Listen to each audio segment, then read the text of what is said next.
মদিনার বাজার দিয়ে নবীজি যাচ্ছেন, নবীজির একটা ওট পছন্দ হয়েছে। তো নবী ওটের মালিকের কাছে গিয়ে জিজ্ঞেস করলেন, ভাইয়া এই ওটটার দাম কত?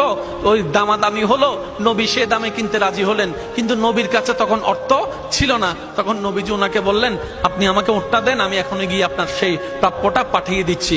ওটের মালিক ওনাকে ওটটা দিয়ে দিলেন। আশেপাশে যারা ওটের মালিক ছিল সবাই জিজ্ঞেস করতেছে, এই পাগলা, তুমি কি যাকে ওট দিয়েছো তাকে চিনো? বলে যে না। নাম জানো? বলে যে না। পরিচয় জানো? বলে যে না। ঠিকানা জানো? না।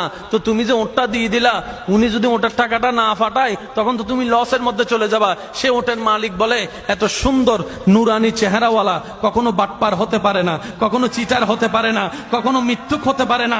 ওনার চেহারা দেখেই তো আমি ওট বিক্রি করার আগে মনটাই বিক্রি করে দিয়েছি, মনটাই বিক্রি করে দিয়েছি, মনটাই বিক্রি করে দিয়েছি। তোমরা যাই বলো, আমার মন বলে উনি আসবেই আসবে, টাকাটা পাঠাবেই পাঠাবে। এই কথা বলতে না বলতে কিছুক্ষণ পরে নবীজির একজন সাহাবা এসে বলছেন, একটু আগে একজনে ওট নিয়ে গিয়েছেন, কাছ থেকে ওটের মালিকটাকে একটু দেখতে চাই। উনি বলে যে আমার থেকে। তো উনি বললেন, আমাদের নবী আপনার থেকে ওটটা নিয়ে গিয়েছেন, ধরেন ওটের টাকাটাও দিয়েছেন, আপনাদের খাবার জন্য কিছু খেজুরও হাদিয়া পাঠিয়েছেন, খেজুরও হাদিয়া পাঠিয়েছেন। ওই ওটের মালিক বলে, ভাইয়া টাকাটাও রাখেন, খেজুরটাও রাখেন, আগে আমাকে ওনার কাছে নিয়ে যান। আমি ওট বিক্রি করি নাই, আমার দিলটাই বিক্রি করে দিয়েছি। ওনার চেহারা মোবারক দেখে আমার মনটাই পাল্টাই গিয়েছে, আমি কালিমা পড়ে মুসলমান হয়ে যেতে রাজি আছি। সুবহানাল্লাহ। जिसका कोई सानी नहीं वो नबी हमारा है, मुस्तफा की अजमत का हद ही ना किनारा है। आशिक बोले, लम याति नजीर कफी नजरिन मिसले तुना शुद्ध पैदा जाना। চিৎকার দিয়ে বলেন না সুবহানাল্লাহ। ওই নবীটা কাদের নবী? হয় নাই, সবার আওয়াজ বলেন, ওই নবীটা কাদের নবী? আমাদের কি ভাগ্য সে নবীর উম্মত হতে পেরেছে। আর একটু জোরে।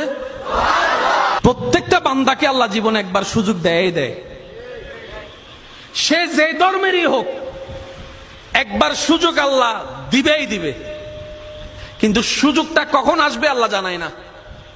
তো সেজন্য ওয়াকুনু মা সাদিকিনের আয়াত আমল করতে হয়। আর একটু জোরে বলি না সুবহানাল্লাহ। ওয়াকুনু মা সাদিকিন আয়াতের উপর আমল করলে সুযোগটা যখনই আসবে আপনি সুযোগটা ধরতেও পারবেন, নিতেও পারবেন। কেউ হাসরের ময়দানে গিয়ে আল্লাহকে বলতে পারবে না, আল্লাহ তুমি আমাকে সুযোগ দাও নাই, এটা বলতে পারবে না। আল্লাহ পাক বলবে যে অমুক দিন এটা তোর সুযোগ দিছিলাম। আপনি তখন মনে মনে বলবেন, ও মাইলে ফিরে নাই তো নো বুঝি দেয়া না। কথা বলেন, কথা বলেন, কথা বলেন, ঠিক কিনা? আল্লাহ প্রত্যেক বান্দাকে জীবনে কয়বার সুযোগ দেয়? দিবে।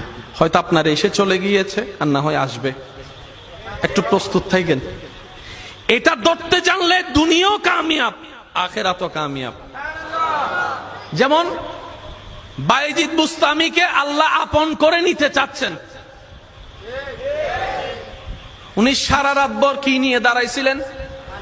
ভাইয়া বলেন না ভাই। পানি। হাতে কি? হাতে কি? সারা রাত কি করছেন? দাঁড়ায় আছেন।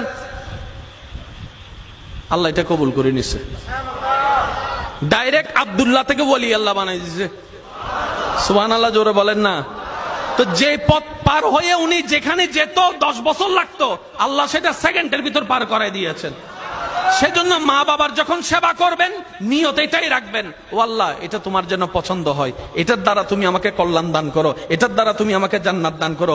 মা বাবা সেবা করার সময়, মা বাবাকে দেওয়ার সময়, মা বাবার উপকার করার সময়, বউকে দেওয়ার সময়, স্বামীকে দেওয়ার সময়, মানুষকে দেওয়ার সময় নিয়ত রাখবেন, আল্লাহ তোমাকে খুশি করতে চাই, তোমাকে রাজি করতে চাই, তোমাকে রাজি করতে চাই। সুবহানাল্লাহ বলেন না। তোমাকে রাজি করতে চাই, তোমার দেওয়া সম্পদ তোমার খুশির জন্য তোমার বান্দাকে দিচ্ছি, তোমাকে রাজি করার জন্য, তোমাকে খুশি করার জন্য। বিশ্বাস করেন ভাই, আপনার এই জীবনের একটা কাজ যদি রবের কাছে প্রিয় হয়ে যায়, আল্লাহ আপনাকে 20-30 বছর রিয়াজতের রাস্তা 1 সেকেন্ডে পার করাই দিবেন। ওই সুযোগগুলোকে একটু বুঝতে হয়। একটু জোরে বলেন না রে ভাই।